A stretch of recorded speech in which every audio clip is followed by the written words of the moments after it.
Former PG resident stepping down as Curling Canada's high-performance director. Once this season is over, Peckham will hand off his high-performance duties to 44-year-old David Murdoch of Scotland, a two-time world champion. When Jerry Peckham left his Prince George hometown to move to Ottawa and become Curling Canada's high-performance director in 1990, international curling was on the cusp of becoming an Olympic sport. After successive Olympics in Calgary and Albertville as a demonstration sport, curling got its medal status in 1998 in Nagano, Japan, a defining moment in a sport Canadians clearly identify as one of their own.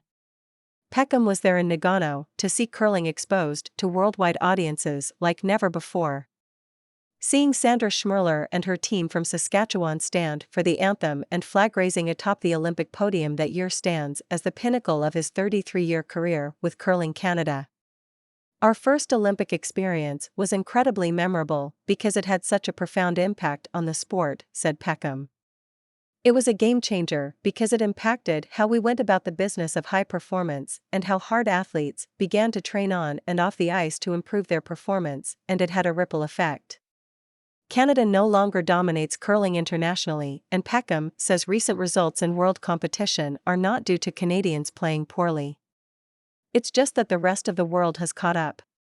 It's irrefutable, the quality of play has moved substantially, and I think it's a byproduct of really good coaching, well-run programs, dedicated focused athletes, and lots of opportunity that allows you to compete at a level that allows you to become world-class, said Peckham, who says Curling Canada has willingly contributed to making other countries stronger by sending coaches and program development program expertise to places like Japan, South Korea, China, and the United States.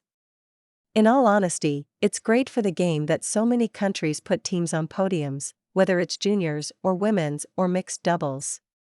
When you look back at the end of a season or a quadrennial at how many flags have been raised for some podium finish, it's truly impressive.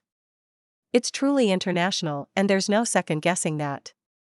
He attended the Olympics in Albertville, Salt Lake City, Torino, and Vancouver, and Canadian curlers did their part in Peckham's return to his home province in 2010.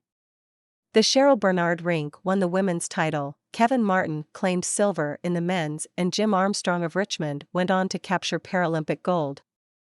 It was such a phenomenal overall experience. You felt so proud to be Canadian and British Columbian, just because of that Vancouver dynamic. It was unimaginable, said Peckham.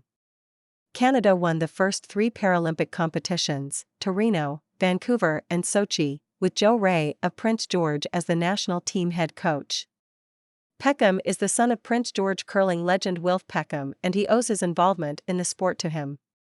He played every sport he could as a kid, and it became obvious late in his teen years he had teaching ability and began to apply those qualities as a curling/racket sport coach. In 1974, he started writing instructional coaching and training manuals on contract for Curling Canada, with his dad as his chief scrutineer, editor, and proofreader. By the time he assumed his duties as high-performance director at age 40 in 1990, Jerry's grassroots background had him well prepared.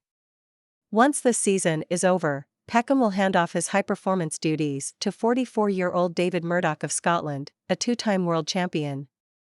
Peckham, 72, plans to remain in Ottawa with his wife, Joan Marin, working as a consultant to help ease Murdoch into the position.